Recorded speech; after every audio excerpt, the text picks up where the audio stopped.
टिळक, तुम्हाला विनम्र श्रद्धांजली. तुमच्या शेंगांच्या टरफलाची गोष्ट आठवली. सध्या लोक काहीही खातात आणि टरफले इथं तिथं टाकत नाहीत, तर ती सुद्धा खाऊन टाकतात. काही खाल्ल्याचा कुठलाच पुरावा ठेवत नाहीत मागे.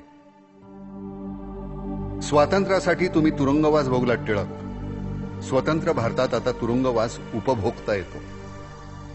मंडालेहून निघालेल्या स्वातंत्र्याचा रोड आता आर्थर रोड पाशी येऊन थांबलाय. तिथं देशद्रोह्यांना मिळणाऱ्या सुखसोयींचा हेवा बाहेरच्या लोकांनाही वाटू लागलाय. तुम्ही लिहिलं गीता रहस्य.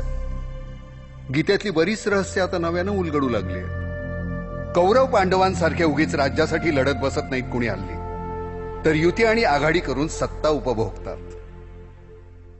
आप्त स्वकीयांशी कसा लढू हा प्रश्न पडत नाही कुठल्याच अर्जुनाला. काका, भाऊ, बाप, मामा, गुरु कुणाच्याही पाठीत सहज खंजीर खुपसतो आजचा अर्जुन.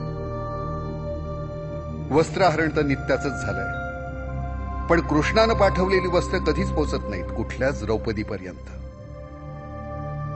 टिळक, आता केसरी या शब्दाचा अर्थही कळत नाही कोणाला. गर्जना करणाऱ्या कुठल्याच सिंहाचा भरवसा उरला नाही. सांगता येत नाही कधी कुणाच्या ताठाखालचं मांजर बनून जाईल. चिंतन आणि हवा पालट करायला तुम्ही सिंहगडावर जाऊन राहायचात ना टिळक. तिथली हवा सुद्धा खूप पालटली आहे. गडाच्या पायथ्याशी आता रेव पार्ट्या चालतात. सिंह तर केव्हाच गेला. गड राखणंही आता कठीण झालंय. तुम्ही सार्वजनिक केलेला गणेश उत्सव मात्र खूप लोकप्रिय होतोय दिवसेंदिवस. प्रत्येक गल्लीचे बोळाचे स्वतंत्र राज्य झालेत नवसाला पावणारे.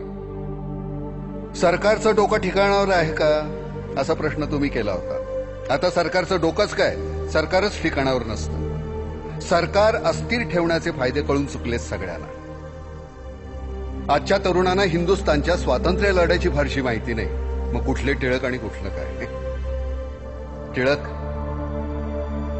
तुमचं पुण्यस्मरण करणारी ही आमची शेवटची पिढी बहुतेक नाही, नक्कीच.